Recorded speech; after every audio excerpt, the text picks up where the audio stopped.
Thanksgiving has recently become a forgotten holiday. The advertisements seem to go straight from Halloween to Christmas. And with Black Friday being the day after Thanksgiving, many people are focused on shopping. However, I did find one church that got an early start in the season and put together a pre-Thanksgiving dinner. I then went to the students to find out what this past Thanksgiving season meant to them. What is one of your traditions that you do with you and your family?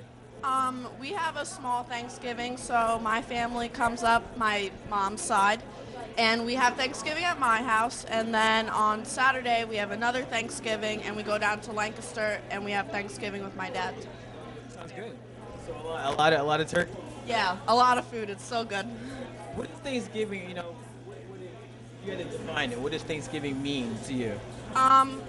Like, really thanking my family for everything that they do for me, and just getting together with my family and having a good time and celebrating the up and coming Christmas seasons, because we get ready for Christmas the next day by going shopping and everything like that.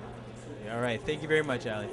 Me and my family, we more or less get together, prayer every time, and we eat our meal. It's always ham. We don't eat turkey on Thanksgiving, really. I'm not a big fan of turkey. And we just stay together the entire day. We don't separate. We're just all close that day. So ham on Thanksgiving and ham on Christmas too? Yeah, I like ham. Okay, a lot of ham sandwiches. It's always good. If you had to define Thanksgiving, what does Thanksgiving mean to you?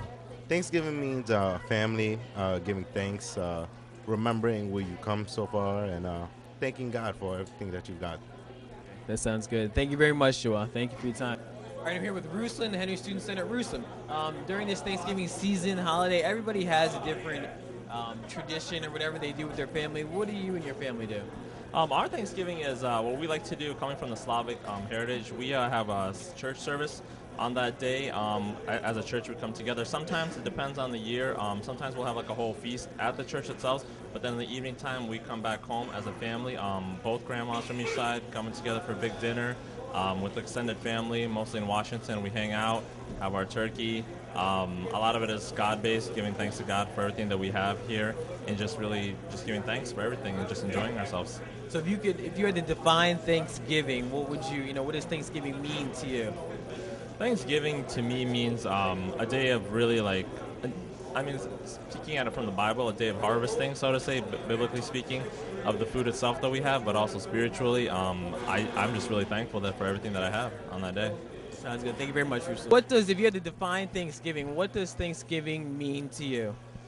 I think it's just a time to spend with family and to reflect on everything that I have and the gifts that I've been blessed with, and just basically a time to spend with your family and relax.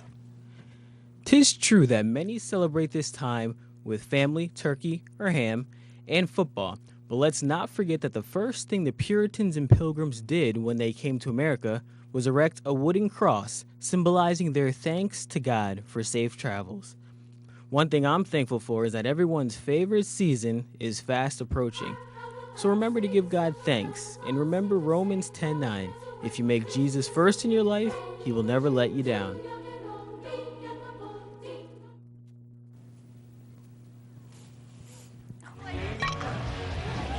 And then this comes on after.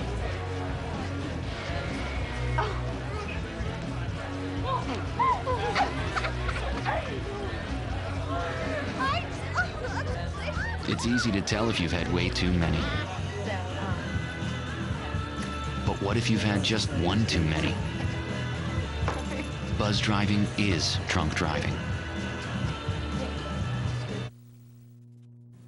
Josh, that was a great segment. Yeah, that was a great segment. Tears to the eyes right there. That PSA was quite entertaining. Yeah, no, like Ashley said, what a great What a PSA great segment. right after that Yeah. segment. Speaking of things that are quite entertaining, in entertainment news, although we did have our little segment earlier, I wanted to talk, there wasn't a whole lot that was going on that was interesting this week, but there is something that's been creating quite a buzz, and although I don't want to, excuse me, give them any more publicity than necessary. We have, help me with this pronunciation again. I think I heard it as Tarek and Mikaele or something like that. Tarek and Mikaele Salahi's, the Facebook posting that they had, which said, "Honored to be at the White House for the state dinner in honor of India with President Obama and our First Lady." As many of you know, I'm sure at this point, they were not invited, and they managed to sneak into this little shindig that the White House was throwing. Little shindig, oh my gosh. Well, apparently they were also there with a Bravo camera crew in tow, hoping to get some extra publicity for the upcoming season of, well, an additional season of The Real Housewives that Bravo does, and this would be The Real Housewives of DC. Obviously, reality TV has just become more and more popular because it's inexpensive and anybody can be a star.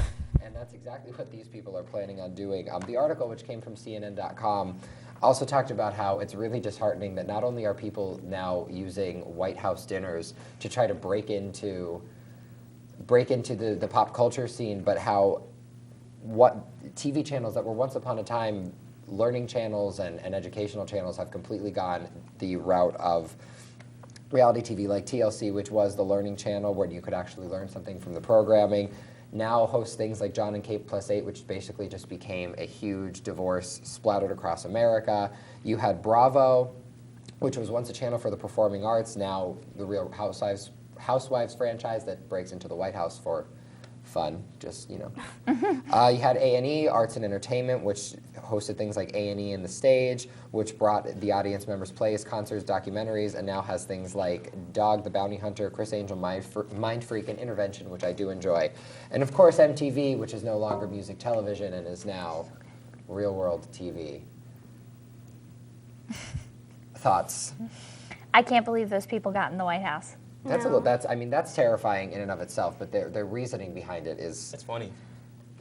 upsetting. Imagine me trying to do that. It's disgusting. I just hate Now people are television. going to lose their jobs too because of those stupid people trying to get into the White House. Maybe they deserve How did they to. get in?